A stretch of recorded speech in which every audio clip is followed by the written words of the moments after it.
우리 요셉이 예수님을 장례하는 본문이에요. 제목을 꿈으로 피는 생명 그렇게 잡았습니다.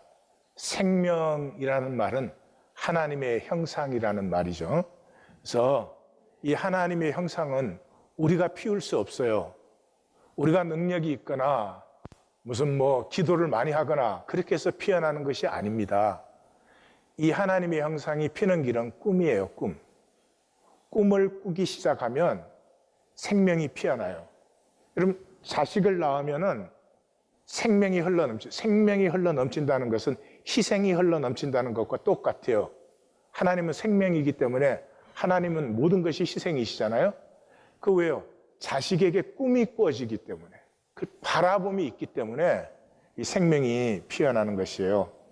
그래서 이 본문 제목을 쓰임받는 복과 아버지와 하나 된 영생 그렇게 잡았습니다. 하나님은 꿈을 쓰세요. 우리의 능력이나 우리의 자질을 쓰지 않아요. 우리의 능력이나 자질은 하나님이 얼마든지 주실 수 있어요. 그러나 꿈은 내가 꾸어야 돼요. 나에게서 피어나야 돼요. 그래서 이 꿈에는 두 가지가 들어있어요. 자원함과 진실함. 내가 아무리 진실되려고 해도 진실되지 않아요. 잘 아시죠? 그죠? 내가 아무리 정말 자원함으로 하나님을 사랑하고 싶지만 안 돼요. 그 되는 게 아니죠. 꿈을 꾸기 시작하면서부터 이 자원함과 진실함이 이렇게 피어나기 시작하죠. 57절, 저물었을 때, 이 저물었을 때는 유대인들에게는 굉장히 테크니컬한 텀이에요. 유대인은 3시부터 이른 저녁, 6시부터 늦은 저녁이에요. 이 늦은 저녁으로부터 새 날이 시작되는 거예요. 안식일이 시작되는 거예요. 3시부터는 안식일을 예비하는 또는 다음 날을 예비하는 이런 저녁이에요. 그때 아리마대 사람 부자 요셉이 왔다 그렇게 되어 있어요. 이 마태복음만 부자라는 단어를 쓰죠.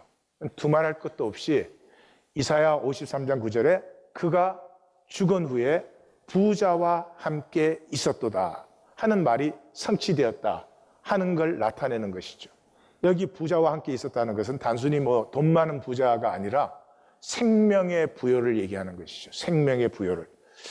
이 예수님이 죽으실 때까지는 마귀가 온갖 못살게 굴고 고난과 고초를 당하게 하시고 그렇게 했죠. 예수님께서 십자가에서 딱 죽으시는 순간에 예수님이 죽어 계신 게 아니에요. 성경적으로는 죽음이 아니에요. 그러니까 잔다 그러겠지만 그 아버지와 죽는 순간이 아버지와 온전한 하나를 이루시는 것이 역설적이죠. 어찌하여 나를 버리시니까 하는 순간이 가장 온전한 순종을 드림으로 하나가 되는 순간이에요. 이때부터 지난 본문에서 보다시피 마귀의 권세가 그냥 가까이 오지도 못합니다. 그래서 그가 죽은 후에 부자와 함께 있었다 하는 것은 이제 아버지와 하나 된 생명의 부여를 누린다 하는 말이에요. 그도 예수님의 제자라. 요한복음 19장 38절도 아리마대 요셉을 제자라 그렇게 말했어요. 근데 여기 일반적으로 쓰는 제자란 단어가 안 써져 있고 이 discipled 이렇게 넓은 의미에서 우리로 번역하면 제자라고 할 수 있는 그런 뜻이에요. 그래서 이 단어는 4번 써졌습니다. 이 하나님 나라 비유의 결론에서 천국의 제자된 서기관마다 이럴 때 한번 써지고 이제 28장 가시면 모든 민족으로 제자를 삼아 할 때 한 번 더 써지고요. 사도행전에서 사도 바울의 선교 여행에서 많은 사람을 제자로 삼았다 할 때 한 번 써져요. 그리고 여기 4번밖에 나오지 않는 단어입니다. 다시 말해서 예수님의 제자라고 할 때 예수님을 꼭 따라다녔다 그런 의미뿐만이 아니라 넓은 의미에서 하늘의 꿈을 꾸는 사람들. 그래서 마가복음이나 누가복음에 보면은 이게 당돌하게 나왔다. 빌라가 앞에 아무나 못 나오죠. 존경받는 공영원이다. 선하고 의롭다. 그리고 하나님의 나라를 기다리는 자다. 이런 말이 나와요. 그러니까 하나님의 나라를 기다린다는 말은 추상적인 말이 아니에요. 추상적인 말이 아니에요. 마태가 이렇게 딱 쓰면 읽는 사람이 무슨 뜻인지 다 아는 말이에요. 그게 뭐예요? 하나님 나라를 기다린다는 말이 선지의 꿈을 꾸는 자예요. 선지의 꿈을 꾸는 자. 그러니까 이 선지자의 꿈을 꾸는 사람들은 그 당시 많이 있었습니다. 숫자에 비하면 그건 얼마 아니지만 그럼에도 불구하고 상당히 있었어요. 우선 사내들인의 당상 요셉이 있었고 니고데모가 있었죠. 그 다음에 백성들 중에도 있었어요. 그 나다나엘이 무화과 밑에 앉아 있었다 그래요. 그 무화과 나무에 앉아 있었다는 거 우리는 알 수가 없어요. 그러나 그 무화과 나무에 앉아 있다는 말이 선지의 꿈이 이루어지기를 바라는 사람들이 있은 것이라는 내용은 우리가 알 수 있어요. 그 다음에 모여 있었던 사람들도 있었죠. 그게 이제 세례 요한의 공동체. 세례 요한의 공동체는 이 선지자의 꿈이 이루어지는 것을 기다리는 사람들이었어요. 그래서 이 사람들이 서로가 통하고 알아봅니다. 그리고 그 알아보는 암호처럼 마치 그렇게 써진 것이 이사야 35장이에요. 이사야 35장은 정말 읽기만 해도 가슴이 뜨거워지는 그런 말씀이죠. 그래서 마태, 여기 와서 보니까 마태가 강조하는 것은 예수님께서 선지의 꿈을 완성하셨다 하는 거죠. 완성하셨다. 특별히 그 선지자 중에서 이사야 선지자를 중심으로 얘기해요. 왜냐하면 이사야 선지서에 이 선지의 꿈들이 뚜렷하게 구체적으로 표현되어 있는 것은 이사야 선지자예요.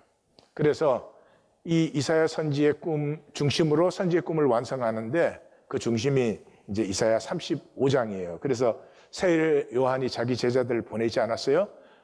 당신이 오실 그입니까? 그래서 예수님이 답변을 보내죠. 가서 세례 요한에게 이렇게 일러라.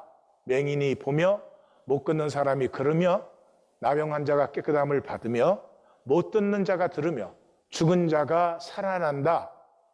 그리고 가난한 자에게 복음이 전파된다 하라.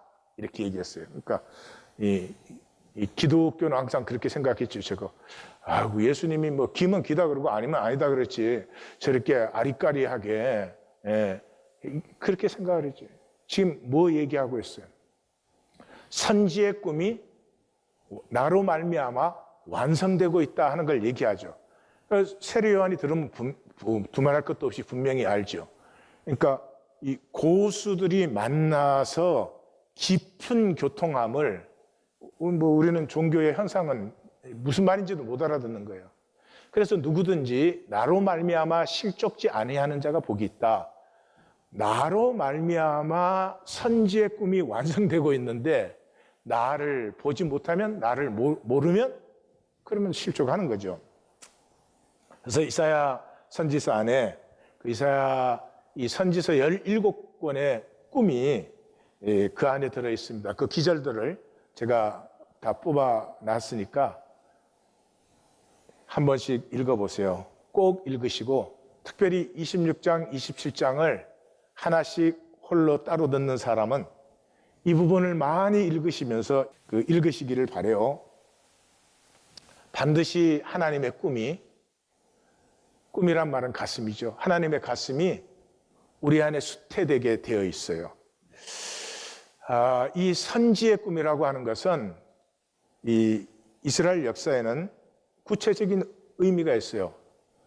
솔로몬, 이 기독교는 유년주일학교 가면 솔로몬이 뭐 지혜가 많고 하여튼 솔로몬이 영웅이에요, 영웅. 성경에서는 이게 다 망해먹은 니은이에요. 이 악한 것 중에 악한 것이에요. 말로 다 할 수가 없어요. 그런데 이 종교는 그런 걸 못 봐요. 왜? 현상을 보니까. 솔로몬 시대 때 번쩍번쩍하고 컸거든요. 근데 솔로몬이 왕이 되면서 피를 엄청나게 흘렸죠. 숙청을 전부 숙청했습니다. 다윗의 사람들을 다 숙청했어요.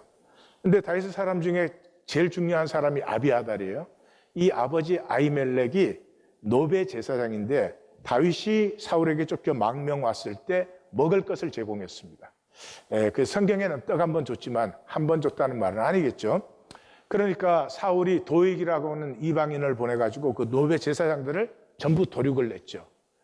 그때 다윗과 함께 그 길을 떠났기 때문에 살아남은 사람이 아히멜렉의 아들 아비아달이었고, 이 아비아달은 이 광야 망명 시절에 다윗의 제사장이었습니다. 그러니까 솔로몬에게는 이게 뭐 가십거리죠. 이거 죽여야 되는데 제사장을, 그것도 아버지의 제사장을 죽일 수는 없고 아나돗이라고 하는 선지자의 고장으로 이게 추방시키죠. 그리고 사독이라고 하는 제사장을 세웁니다. 그래서 이 사독 계열은 궁중 제사장이 됐어요. 그리고 아비아달 계열은 제사장이 성전에서 쫓겨나서 뭘 하겠어요? 말씀을 전하죠. 그래서 아비아달 계열에서 선지의 물결이 일어나고 궁중 제사장, 사독을 통해서 궁중 제사장의 물결이 일어나죠. 자, 선지의 물결은 말씀을 선포하는 것이고 궁중 제사장들은 뭐 하겠어요? 누가 더 많이 가지나? 누가 더 높은 자리 차지하나? 맨날 그런 거 하겠죠. 그렇게 해서 이 물결에서 세례 요한의 공동체까지 흘러오고 궁중제사장에서 사두개파까지 올라왔어요. 사두개파들은 뭘 갖고 자기들의 권위를 세워요? 오로지 제사예요, 제사. 그러니까 레위기를 매뉴얼로 만들었어요. 그래가지고 그걸 얼마나 전문적으로 잘하나 뭐 이런 거, 짐승을 어떻게 잡느냐 뭐 이런 거를 하는 거죠. 그래서 이 사람들은 모세 오경만 인정해요. 모세 오경만 말씀이에요. 그런데 선지 물결의 사람들은 뭐예요? 율법과 선지자. 그런데 율법보다 더 중요한 게 뭐예요? 선지서예요. 왜? 율법을 주시고 나서 이 율법을 가지고 종교 만들었기 때문에 종교 아니고 한 가족된 삶이다. 이게 선지서잖아요. 그래서 이 사도계 계열인 사두개파는 완전히 종교, 현상뿐인 사람들이 되고, 이 선지의 물결은 이 하나님의 꿈을 꾸는 사람들, 하나님의 자비와 긍휼이 온 우주를 이렇게 충만하게 하는 꿈을 꾸는 사람들이 되었어요. 그래서 하나님의 자녀는 하늘의 꿈을 꾸는 사람들이에요. 다시 말씀드립니다. 꿈이 없이 교회를 왔다 갔다 하는 것은 하나님과 아무 상관이 없어요. 하나님의 꿈을 꾸는 자예요. 영적으로 성숙한다, 그 말은 꿈이 자라는 거예요. 꿈이 자라는 거예요. 어릴 때 꿈은 뭐예요? 엄마에게 칭찬받는 거죠. 엄마한테 칭찬 듣고 싶어서 열심히 자라는 거예요. 그 꿈이 장성해지면 누가 나에게 칭찬하지 않아도, 내가 이걸 해서 보상을 받지 못한다고 할지라도 그것이 아름답고 그것이 숭고한 일이기 때문에 그것을 바라고 그것을 향해서 살게 되죠. 근데 사실은 그게 진짜 상이죠. 내 생명 자체가 하늘의 꿈이 성육되어 버리는. 예.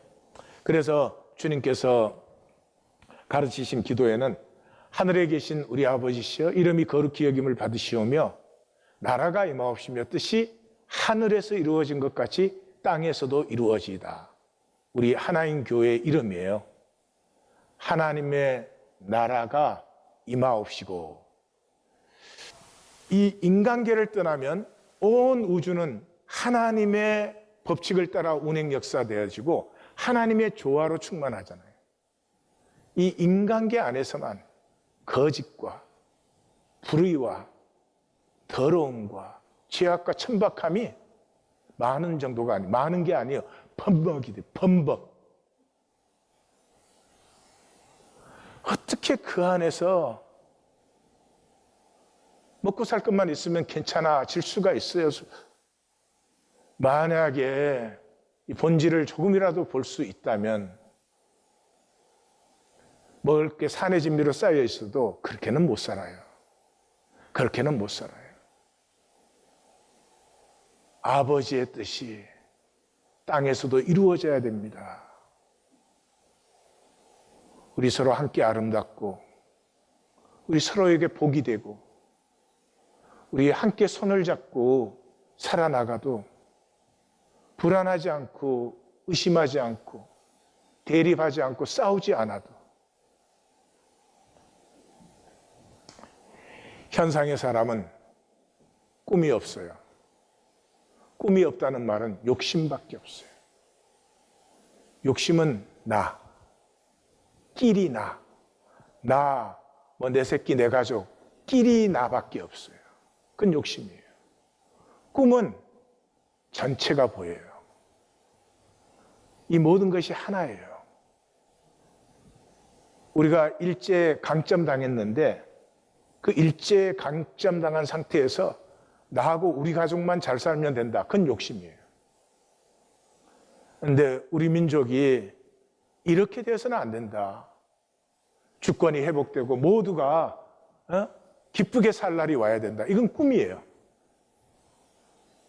현상의 사람은 꿈이 없어요. 불쌍한 것이에요. 58절에서 60절까지는 빌라도에게 가서 이렇게 시작되는 요셉이 이제 예수님을 장례하는 부분이죠.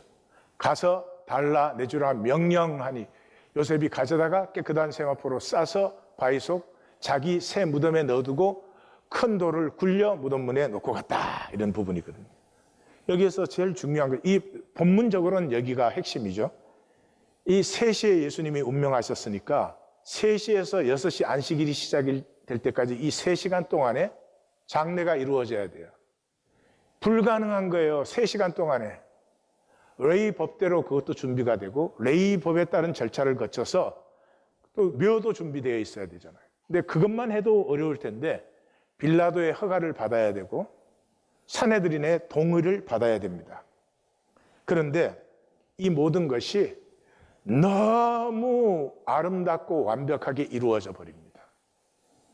이게 뭘 보여주고 있죠? 예수님께서 온전히 순종하여 죽으시는 순간에 아버지와 완전히 하나가 되어 있습니다. 그러므로 아버지와 하나 된 삶의 부요를 이사야 선지자가 부자와 함께 있었도다 하는 것처럼 그 부요를 막을 것이 없습니다. 그래서 현상적으로 보면 전혀 불가능한 장례가 너무나도 여호와의 이레를 따라 아름답고 고귀하게 이루어집니다. 여기에서 이 시대가 꼭 봐야 할 것이 있습니다. 예수님은 종교를 폐하신 분이에요. 그 종교를 폐하시기 위해서 안식일을 폐하셨고 정결례를 폐하셨습니다. 그런데 자신은 장례법까지 그 레위의 전통을 따라 다 지키십니다. 그리고 우리에게 이렇게 말씀했습니다. 1.1획도 피할 수 없다고. 너희의 의가 서기관과 바리새인보다 나아야 된다고. 지금 이 시대는 교회 안에 크게 두 부류가 있습니다. 하나는 맹목적인 종교생활을 하는 사람들. 어떻게 하든지 하나님에게 뭐 잘 보이고 어떻게 하나님에게 싹싹 빌어가지고 이 현상적인 복을 받겠다는 종교인. 그에 못지않은 부류가 또 있습니다. 부모가 하는 거 보니까 교회는 뻔질나게 들락날락 하는데 뭐 제대로 된 건 아무것도 없거든요. 하나님 믿는다고 뭐 개뿔도 뭐 더 받는 게 없어요. 그래서 주로 자녀 세대들은 어떻게 된 줄 아십니까? 머리를 돌립니다. 그 종교생활 해야 도움되는 거 아무것도 없어. 그래서 어떻게 되죠? 교회를 다니고 하나님 이름을 불러도 자기 이익만 챙겨요. 머리카락 한 털도 손해도 못 보고 희생도 못하고 헌신도 없어졌어요. 희생과 헌신이 없어졌다는 것은 생명이 없어졌다는 것이에요. 생명은 희생과 헌신으로 표현하게 돼. 생명의 꿈에 붙들림 받으면 내 전체를 드려도 아깝지 않아요. 죽어도 좋은 사랑이 되는 거죠. 예. 그래서 지금 기독교 안에는 이 두 부류들. 하나는 맹목적인 종교생활. 하나는 종교생활을 보니까 이게 어리석어 보여가지고 머리를 땡글땡글 돌려가지고 손해는 하나도 안 보고 이익 챙기러 나오는. 망해버린 거죠. 이 본문에서 우리가 분명히 보아야 되는 것은 죽음에서 나뉘는 영생과 영벌입니다. 예수님께서 아버지의 뜻을 받아서 죽으셨을 때 그대로 아버지와 하나가 되었습니다. 하나가 됨과 죽는 순간에 영원히 단절됨과 둘 중에 하나입니다. 나뉩니다. 25장은 종말의 비유 3가지입니다. 예수님의 중요한 비유 3가지입니다. 그 총 결론이 무엇입니까? 하나는 영벌에, 하나는 영생에 들어갑니다. 이 나눔을 기억하지 않고 하나님과 하나 될 수 없으며 하나님에게 붙들림 받을 수 없으며 하나님의 꿈이 수태되지 않습니다. 그러나 쉬운 얘기가 아닙니다. 이 현상 세계는 우리가 거짓으로 잉태되어서 거짓으로 출생해서 온 세계가 거짓인 속에 거짓으로 살아왔어요. 그 속에서 진실, 그렇게 간단하고 쉬운 얘기가 아니다. 이 요셉의 복됨은 자기 때를 섬겼어요. 자기 때를. 이게 쓰임받는 복인데요. 하늘 꿈을 품은 자들에게는 카이로스가 나타납니다. 이건 뭐 위대한 꿈만이 아니고요. 너무나 아직은 미성숙해서 엄마에게 칭찬 들으려고 하는 그런 스테이지조차도 그 단계별로 카이로스가 나타납니다. 그래서 사도행전은 다윗의 삶을 그렇게 표현하죠. 다윗은 자기 때에, 우리 번역은 당대에 그렇게, 원어가 on time이에요. 다윗은 자기 때에 하나님의 뜻을 섬겼어요. 이게 복이에요. 우리 혈육은 평생 하나님에게 헌신하고 그렇게 살지 못합니다.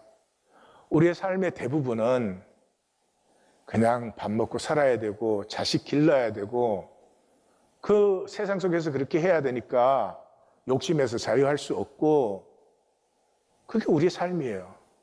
그것뿐이면 허무한 것이에요. 근데 그것 속에 결정적인 때가 나타나요. 그 하나님의 때를 받으시면 혈육으로 산 삶이 본질을 피워내는 이것이 비밀이에요. 그래서 대표적인 얘기가 에스더 얘기 아니에요? 에스더가 왕후가 된 것이 이 유대인이 몰살당하는 이 때를 위함이 아니냐. 모르드게가 그렇게 말을 하죠. 그걸 받아서 이게 나의 때다. 그러면 내가 죽으면 죽으리라. 이게 때를 만난 사람의 고백이에요. 이게 하나님 안에 나의 때다. 그게 만나지면은 내 목숨 그렇게 중요하지 않아요. 앞으로 밥 몇 그릇 더 먹을 것이냐. 그게 그렇게 중요한 이슈가 되지 않는 것이에요. 목회를 하면서 제일 안타까운 것이 그것이에요. 교회에 이게 들어오잖아요. 그러면 뭔가 새로운 것을 보기 시작해. 작지만 꿈이 피어나요. 그래서 엄마에게 칭찬받기 위한 것이지만 열심히 나타나기 시작해요. 그러면 그때가 아주 중요해요. 이게 내 것이 아니고 하나님께서 내게 은혜로 주신 심령이거든요. 그래서 은혜로 받아서 하나님께 감사함으로 누리는 사람은 이 카이로스를 만나서 다음 단계 계속 성숙해 나가요. 꿈이 성숙함을 따라 하나님은 우리의 삶을 굉장히 장성하게 합니다. 그것이 물질이든 건강이든 자녀든 명예든. 그런데 대부분이요. 그 초기 단계에서 좀 열심을 내면 이게 내 것이에요. 내가 지금 이렇게 열심히 하는 거예요. 이게 내 것 되는 순간에 어떻게 되죠? 불만스러워져요. 내가 이렇게 하는 만큼 알아주지를 않거든. 무익한 종의 비밀을 전혀 몰라요. 생명이 내 게 아니잖아요. 그러면 내가 섬길 수 있으면, 내가 열심히 할 수 있으면 그 모든 건강이든 시간이든 다 은혜로 허락된 거 아니에요. 무익한 종입니다. 이러면 다음 카이로스, 다음 때 해서 그것이 어느 정도 하나님에게 힘이 생기면 참 장성하고 번성하게 하는데, 그래서 내가 보니까 남보다 내가 조금 잘하고 있거든. 내가 잘하고 있거든. 거기에서 다 그냥 멈춰버려요. 자람이. 꿈이 자라면서 삶 전체가 장성해지는데 무익한종의 비밀을 모르고 그 좀 성긴 거 가지고 내가 내 말 하려니까 어색하네. 안타깝습니다. 불쌍하고 안타깝습니다. 요셉은 하늘의 꿈을 바라보는 사람이었죠. 두 마리아는 주님을 사랑해서, 그렇죠? 이 마리아들이 주님의 말씀을 얼마나 이해를 했겠어요? 뭐 부활을 말씀하셨지만 부활을 믿었겠어요? 뭐 그렇지만 이해가 안 되어도 말씀이 그대로 가슴에 박혀요. 그렇잖아요. 어릴 때 우리 아이들이 이렇게 한마디씩 하면은 다른 사람이 보면 웃을 얘기지만 부모의 가슴에는 그게 간직되지 않아요. 그래서 선하고 의로운, 그리고 하늘의 꿈을 꾸는 자의 손에 의해서 장래되어지며 그 장래는 주님을 순전하고 단순하고 깨끗하게 사랑하는 사람들에 의해서 그 장래는 증거되어지고 있어요. 예수님께서 딱 죽으시는 순간부터 아버지와 하나가 되어서 아버지와 하나가 아니면 누릴 수 없는 생명의 부여와 아름다움과 존귀함을 지금 누리고 있는 것을 보라고 마태가 이것을 증거하고 있는 것이죠. 이것이 깊어지는 시간이에요. 신앙은 사건이 아니에요. 일이 아니에요. 예수님이 이렇게 십자가에 못 박혔다, 부활했다, 사건을 적는 거 아니에요. 하나님의 역사는 생명의 역사예요. 생명은 수태되는 기간이 있어요. 내가 예수님의 십자가와 부활에 대해서 모든 것을 다 알고 다 말하고 가르칠 수 있어도 그건 아무 상관이 없어요. 그 예수 그리스도 안에서 나타나는 전혀 새로운 생명이 내 가슴에 수태되고 있느냐 하는 것이죠. 이 생명이 수태되면 이 동전의 양면이죠. 이 절대화된 현상의 뜨악함. 현상이 어떻게 절대가 될 수 있어요? 근데 이 절대화된 그 현상의 뜨악함, 그 세상의 뜨악함이 느껴지면서부터 열리는 게 있죠. 그냥 숭고한 하늘꿈. 이것 때문에 내가 이익받지 않아도 좋아. 이것 때문에 내가 현상적인 보상을 받지 않아도 좋아. 그러나 그 자체가 순수하고 그 자체가 아름답고 그 자체가 진실되니까 어떻게 내 가슴을 배반하겠어요? 그래서 하늘의 꿈을 꾸는 사람은 순전합니다. 하늘의 꿈은 순전함이에요. 이익이나 무슨 보상을 받으려고 해가지고는 하늘 꿈은 꾸어주지 않아요. 그래서 마태복음의 키워드가 어린아이 같이예요.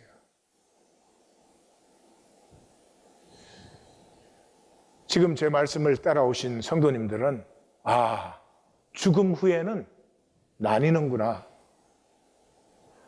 이 짧은 생에 잘 먹고 잘 살다 가서는 안 되겠구나. 하나님에게 쓰임받아야 되겠구나. 다시 말해서 내 중심에 하늘의 꿈이 품어졌으면 좋겠다. 다 좋아하고 다 그것을 원해요. 나 실제로 그것을 사는 사람은 거의 없어요. 왜요? 우리는 거짓에 중독되어 있어서 좋은 건 다 생각으로 처리해버려요. 실제는 이익되는 것만 실제라고 생각을 해요. 그래서 하늘의 꿈을 꾸는 사람들은 현상의 것들을 개무시해야 돼요. 나는 요즘 아이들 표현이 참 좋아. 마귀가 돌로 떡을 만들어라, 천사 수종을 받아라, 만국 영광을 가져라 이러면은 그 똥덩어리를 가지고 나한테다가 야 이 자식아 그냥 물러가. 쓰레기통에 가서 너네 동네에서 놀아. 이 정도는 돼야 됩니다. 그저 뭐 차를 봐도 부럽고 집을 봐도 부럽고 옷을 봐도 부럽고, 아니 그것까지는 갈 거 없어. 삼겹살 봐도 부럽고 이래갖고야. 여러분 거기에서 하나님 나라가 피어나겠습니까? 현상에는 보상도 없고 현상은 원하지도 않아요. 뜨악해서 그 헛된 것, 그 거짓, 그 속이는 것, 그 지저분한 것, 내 삶을 종로로 시키는 것, 내 삶을 가치 없고 비천하게 만드는 그것이 너무나 뜨악해서. 사도 바울의 말씀, 표현이 점잖아서 그렇지, 우리가 주목하는 것은 보이는 것이 아니요, 보이지 않는 것이요. 보이는 것은 잠깐 뭐 현상으로 얼렁거릴 뿐이지 보이지 않는 것이 영원하잖아요. 나는 진실을 추구합니다. 보이는 소망은 소망이 아니니 보는 것을, 누가 보는 것을 바라겠느냐? 왕관을 씌워준 줄 바라겠느냐? 이 사람들은 다 믿음을 따라 죽었으며 약속을 받지 못하였을 때, 약속을 받고 싶었는데 못 받았다는 것이 아닙니다. 현상에서는 받을 것이 없고 현상에서 받으면 큰일 나는 거예요. 우리가 믿는 약속은 현상계가 끝난 본질계에서 실제가 되는 것이지, 현상계에 뭘 받으려고 우리가 예수 그리스도를 믿고 십자가를 지겠어요? 멀리서 보고 꿈을 꾸는 것이죠. 그래서 땅에서는 외국인과 나그네로 사는 것이죠. 이때 운명에서 자유해집니다. 운명에서 자유해집니다. 내가 남자로 태어났냐, 여자로 태어났냐, 뭐 한국 사람이냐, 백인이냐, 잘생겼냐, 못생겼냐, 기냐, 짧으냐, 눈이 크냐, 작으냐, 코가 위로 열렸냐, 아래로 열렸냐. 여러분 웃지만 그거 아니에요. 이 사주팔자의 원심력을 못 벗어나요. 현상이 속이면 속이는 대로 업앤다운, 업앤다운. 오늘은 뭐 살릴 난 것 같다, 내일은 뭐 죽는 것 같다가 난리를 치는 것이죠. 하늘의 꿈을 꾸면서부터 이 세상에 있는 모든 조건은 그것을 통해서 생명을 피우는 기제일 뿐이지 그것을 내가 소망하는 것은 아니죠. 그냥 그 자체의 숭고함으로 충분해야 돼요. 예수님의 삶을 보면은 그 죽으심과 그냥 아름답잖아요. 단순하고 순수하고 깨끗하잖아요.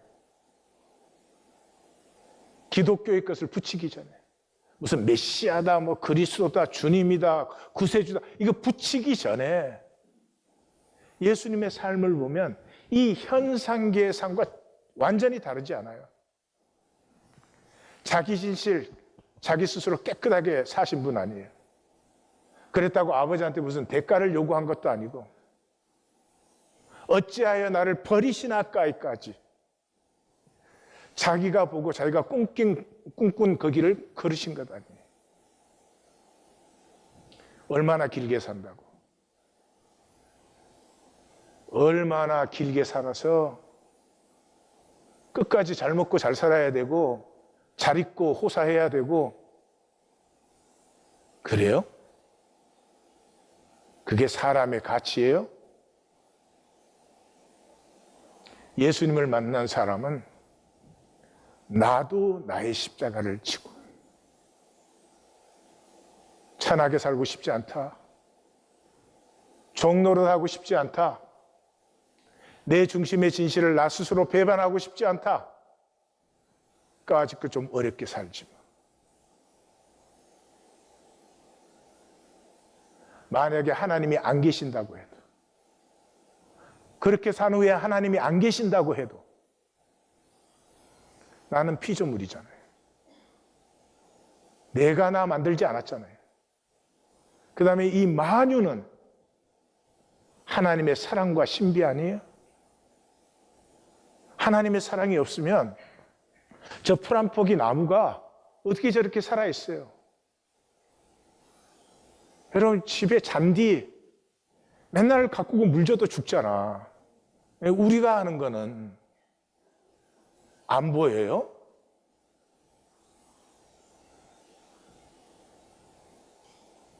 하나님이 안 계신다고 해도 이 만유는 사랑과 신비잖아요.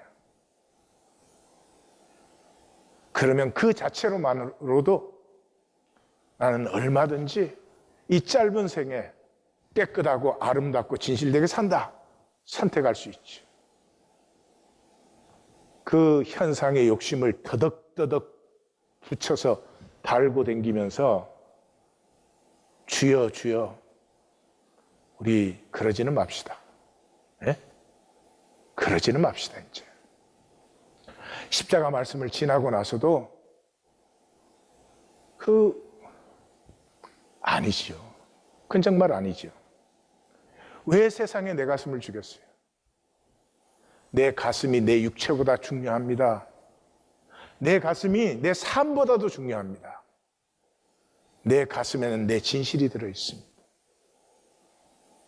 무슨 좋은 일이 있어서 세상에다 내 가슴을 주겠어요? 그럴 수는 없어요. 세상 필요하고 살아야 되고 누려야 되지만은 가슴을 줄 수는 없죠.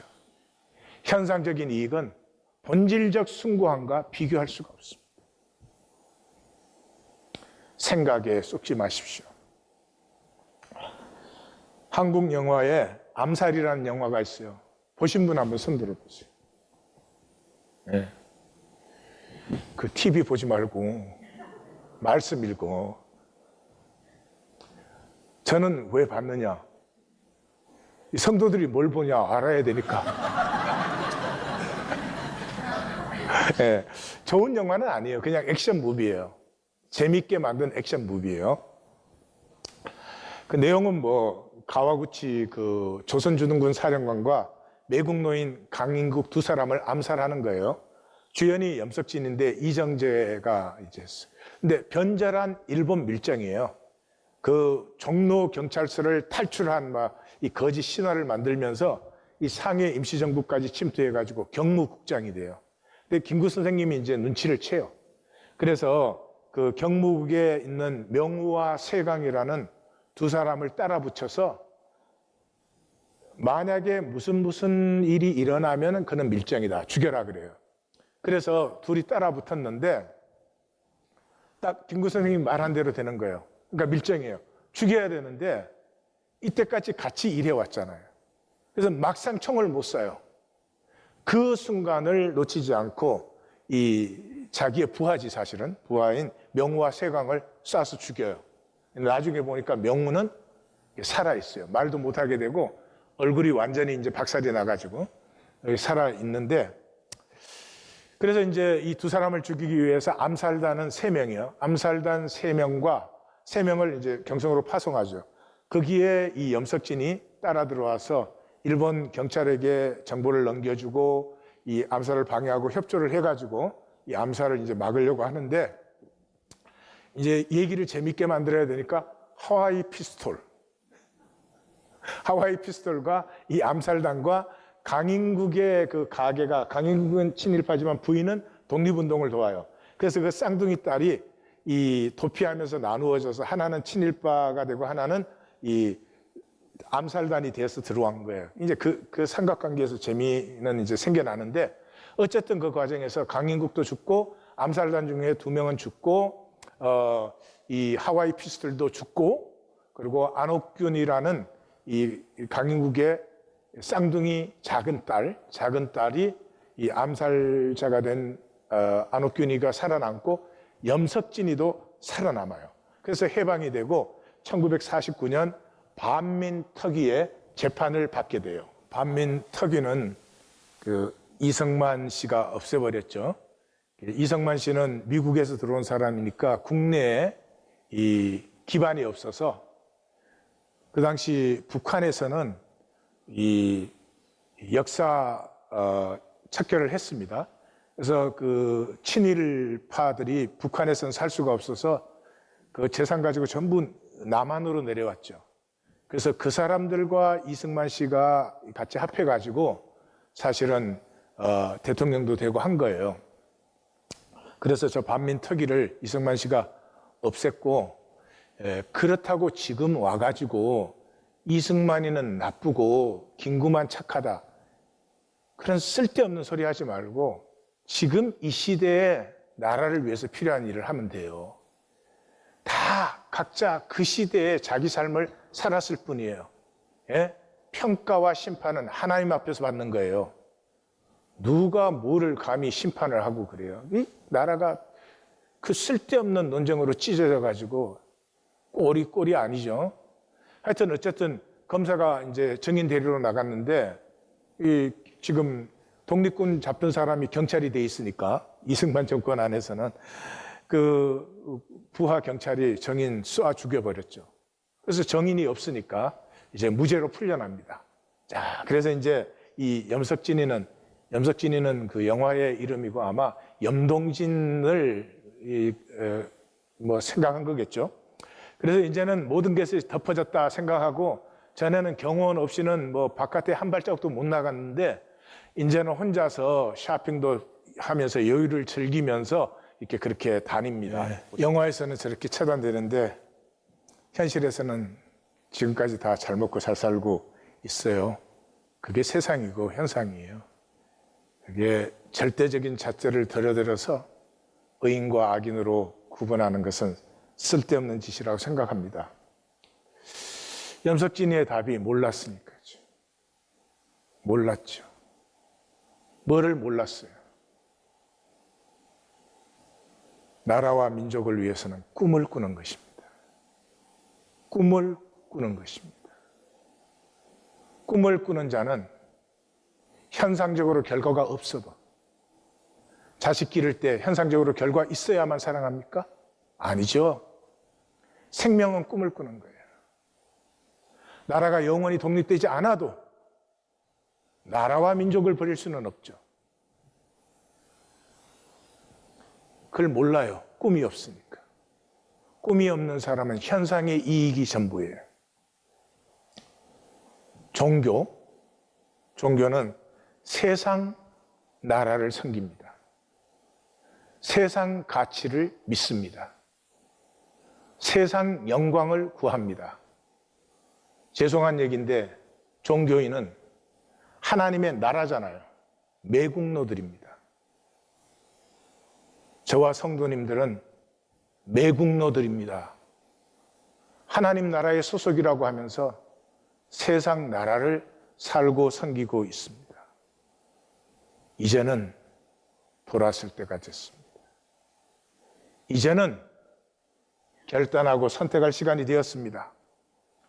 어떻게 하나님 나라의 백성이 되고 하나님 자녀가 됩니까? 간단하죠. 예수를 주님이라고 고백하면 됩니다. 그것뿐입니다. 고백입니다. 고백은 진실되어야죠. 고백이 거짓이면 고백 안 하는 것보다 더 악한 것이죠. 예수를 주님이라고 고백합니다. 무슨 뜻이죠? 예수님이 아버지의 꿈을 품었던 것처럼 우리도 하늘 꿈을 가슴에 품는 것입니다. 그래서 산상수훈의 한 복판이 6장이 사람에게 보이려고, 사람에게 보이는 게 뭐예요? 현상이죠. 현상 살지 말고 너희는 먼저 그의 나라와 그의 의를 구하라. 하나님 나라의 꿈을 꾸는 것입니다. 우리의 삶에 가장 후회스러운 것은 죽을 때 나의 진실을 내가 버린 것입니다. 돈 많지 않은 것? 물론 그런 거 후회하지 않습니다. 내가 뭐 집을 좀 더 큰 것, 내가 좀 더 출세, 내가 좀 더 성공했어요. 그런 걸 후회하는 사람이 누가 있습니까? 그러나 내가 나의 진실을 나 스스로 버리고 배반했다. 이것은 영원한 후회가 되는 것입니다. 이사야 35장을 전체를 같이 한번 읽겠습니다. 저는 성도님들이 많이 읽어봤으면 좋겠어요. 저와 같이 읽습니다. 광야와 메마른 땅이 기뻐하며 사막이 백합화 같이 피어 즐거워하며 무성하게 피어 기쁜 노래로 즐거워하며 레바논의 영광과 갈멜과 샤론의 아름다움을 얻을 것이라. 그것들이 여호와의 영광 곧 우리 하나님의 아름다움을 보리로다. 너희는 약한 손을 강하게 하며 떨리는 무릎을 굳게 하며 겁내는 자들에게 이르기를 굳세어라, 두려워하지 말라. 보라, 너희 하나님이 오사 보복하시며 갚아주실 것이라. 하나님이 오사 너희를 구하시리라 하라.